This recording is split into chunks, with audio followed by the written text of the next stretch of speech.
Welcome back. So today I'm going to go ahead and go over some of the basic commands in the Linux terminal. So there'll be others. There are around 3,000 Linux commands, something like that. I'm not sure, was it actually 2 or 3? It doesn't matter. You don't need to know all of them. It's unimportant. You need to know the ones that you will use. You need to, first of all, you need to know the basic ones, and then you move on from the basic ones to the ones that are fit for your purpose. And then over time, you basically learn more and more and more and more. And I don't think that there are that many people who know all of them. But it doesn't matter because a lot of them you will never need or use, as they are commands built for specific purposes. Anyway, so the very first command that we will need to learn is the cd command. So these are the set of commands which will help you with the navigation. So you have the cd command, which stands for change directory. Now, pretty much almost all the commands have manual pages. So you type in man cd, and this gives you a ton load of information in regard to the cd command and all of the arguments that can be passed to it. It gives you the syntax, what it is, how it is used, etc. You press Q to actually quit it. Why is the screen going dark? Okay. Anyway, the arguments that are passed to the commands, well, I'm not going to do the demo on that with the CD, I'll do it with the ls, but here let me just show you how the CD works. If you press CD and if you type in slash, I don't know, home, and then just press tab, it's going to autocomplete. So tab autocompletes commands. If I press tab twice, it's going to give me the list of possibilities, but I can just type in CD, and now I am in that folder. I am in that directory. And if I type in pwd, which stands for print working directory, and press enter, that's going to tell me exactly where I am at the moment. So this is my working directory. Another command is ls, which lists the contents of the current directory. ls can be passed argument. You can pass arguments. So you pass arguments with a dash, and then you specify which argument you wish to pass. And if I state ls-l, that will tell me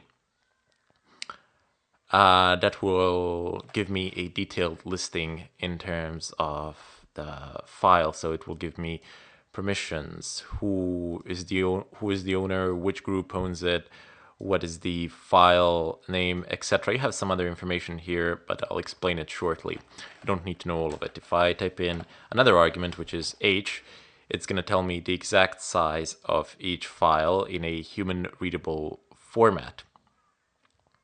So 4.8 megabytes, 64 kilobytes, and so on and so forth. Not all of them are listed for some strange reason. It doesn't really matter. Most of the time, it's going to work out just fine. It's probably working out just fine. I just can't see why it's not printing it out the way I wanted to do, the way I wanted it to. But -h in general gives you the human readable format. You can also type in man ls, and it's going to give you a lot of listing in terms of all the arguments that can be passed. You have a serious amount of them. Like, quite literally here, it stands for human readable with -l or -s print. Human readable sizes, 1 kilobyte, 234 megabytes, 2 gigabytes, etc. It's gonna give you it's gonna tell you the sizes. Anyway, so I'm just gonna go ahead and press Q to quit this. One of the other commands that you can use is the uname-a, and that's gonna, -a stands for all in general, and that's gonna tell you well, this is my domain, this is the host name, and then this is the kernel version here, and I'm running Fedora 23. You might have done, I mean, 24 is out, I will update 24, but no significant difference in terms of what we are going to be doing. 22, 23, 24, and probably 25 will be almost exactly the same for our purpose. If not exactly the same. I mean, there aren't any real differences there that would affect us. Anyway, if you type in uname-r, another argument, that's just going to give you the kernel. So let's go ahead and clear that. You clear it with Control L or by typing in the command clear to clear the screen. There's also a dice command which is called history, history, and it gives you a listing of all the commands that you've typed in. Well, at least 1,000 of them, or however many you've actually configured. You configure it from here. You just go File, Settings, Edit Current Profile. And this is also where you can configure your terminal, how you wish it to look like. So if you go into Appearance, you can like set these colors. I prefer to use this one as it is light on my eyes, or this one. Generally, in between one of the two I pick, it doesn't really matter for me because it's just something, because I spend a lot of time in front of the computer. I always choose the colors that suit my eyes the best. And you see it says scrolling 1,000 lines. So you can alter this any way you like. Actually, let's put it back to the white one, as it is better for you, because you can see it better. Okay, so let's clear the screen. Next up, we're gonna go ahead and take a look at chmod and chown and touch. So if I type in touch and if I type in test, this is going to create a file test. If I type in ls, test is there. There's also ll, a short version of ls-l, and it's still going to be there. As you can see it, it's test is here and it's here. If I press Control to clear the screen. Now if I type in ll space test, I just want to get a listing for a particular file. I can see that the chronic, which is the user that owns the file test, and the group chronic owns the file test as well. These here, dash stands for a file. You have a D, which stands for a directory, and L, which stands for a link. I think you have a few more of them for pipes, etc., but doesn't really matter now. We'll get into pipes when we start messing around with traffic down along the merry road. So you have the first three signify the permissions for the user. The second three signify the permissions for the group.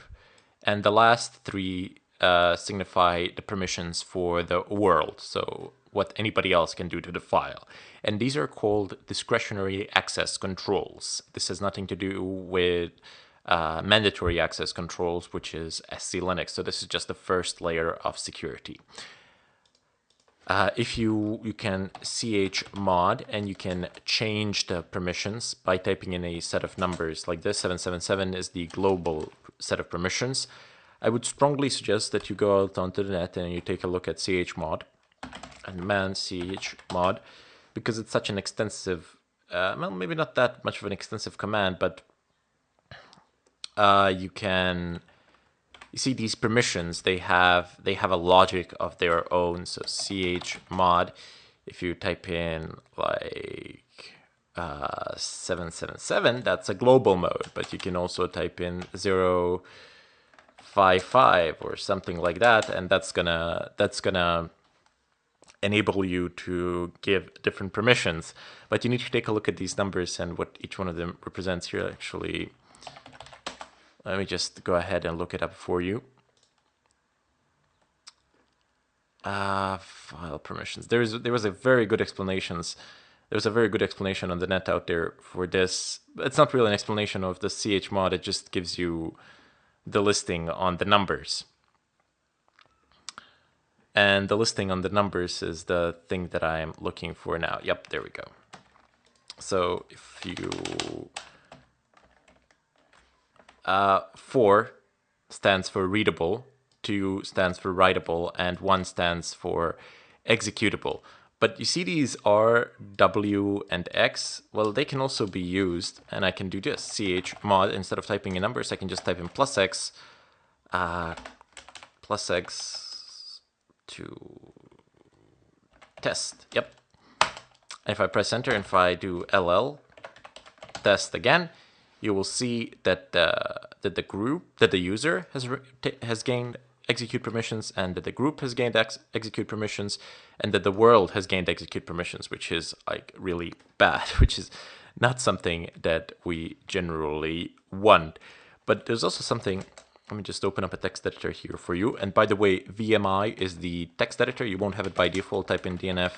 And actually, no, I'll talk about the DNF later. You can just type in VI. That's the one that you will have. And with VI, type in tests, I don't know, 0, 1. And let me just go ahead and copy paste these. I don't actually need to do this. This is just from my notes. +2 + 1.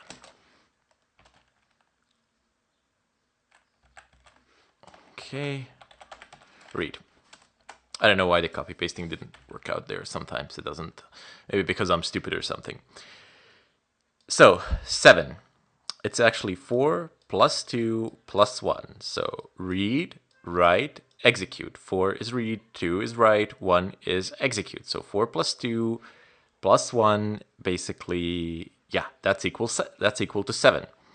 So the next one is basically 6, which is 4 + 2, that's read and write. Here, let me just open up another term, a new window, and let me demonstrate that a little bit further. I know it can look a little bit scary, but believe me, you'll figure it out with great ease.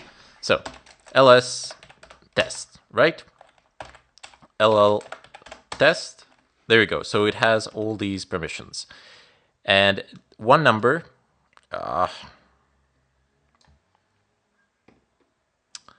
so like, yeah, there we go.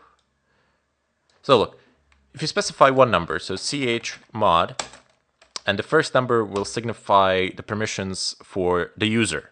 So if I don't want to give any permissions to the user, I will type in 0 because that's none of this. If I want to give write and execute permissions to the user, I will type in 3. If I just want the user to have read permissions, I will type in 4. Now the next set of permissions is for the group. What sort of permissions would I like to give to the group? Well, let's say that the group can read from it, so 0, 4. And the last permission to the world shall be 0 as well, so test.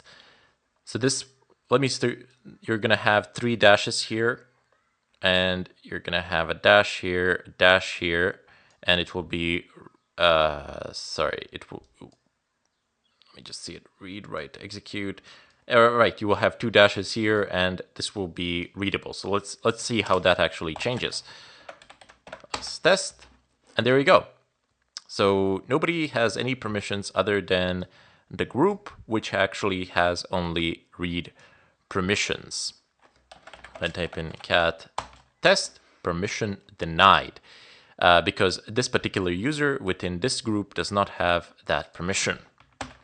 If I was some other user within the same group, I would be able to mess around with it. If I let's go ahead and do a little bit more. So chmod, if I would like to give permission to that particular user to read it and the group, I would just type in 4 for the user to read and 4 for the group to read, and 0 because I do not wish to allow anything to the world. And I type in test, and I type in ll test. There we go. Now the user and the group can actually just read through it, but they cannot write anything to it, nor can they execute anything, nor can anybody else. And if I type in cat test, I can access it. Cat is another command which actually flushes out the contents of a file. Let me just see if I can find a file. There we go. If I type in cat x.log temp, you see this is going to cat out everything that's in it. It's just going to push the contents of the file onto the screen. So very useful command that we will use extensively. This is how the permissions, the discretionary access controls work. I'm sure you figured it out. If you didn't, take a look at it. I mean, it's not really that complicated. They've actually made it extremely simple. Okay, so now we're gonna go ahead and take a look at some other commands as well. Let me just go ahead and increase the size of this. You have move. So move command actually moves a file or a folder from one path to the other. So if I have test And if I move it to home chronic documents, it's gonna be moved from that folder to the other one. And if I type in home chronic documents test, it's going to be here and it will retain all the permissions that it had previously. Another command is rm. It's going to remove write protected regular empty file. Yes, goodbye, that will remove it. If you wish to remove a folder, you need to type in -rf, and it's going to actually remove a folder. Be very careful with move command, with rm command, which stands for remove, because once you have deleted something, there really isn't any real way of getting it back. So it's not like in Windows where you put it into trash can or something like that. Once you have deleted it with rm, it's gone. Say goodbye to it. Never gonna see it again. There are a few others, but I'm gonna cut the tutorial here and we'll come back in the follow-up.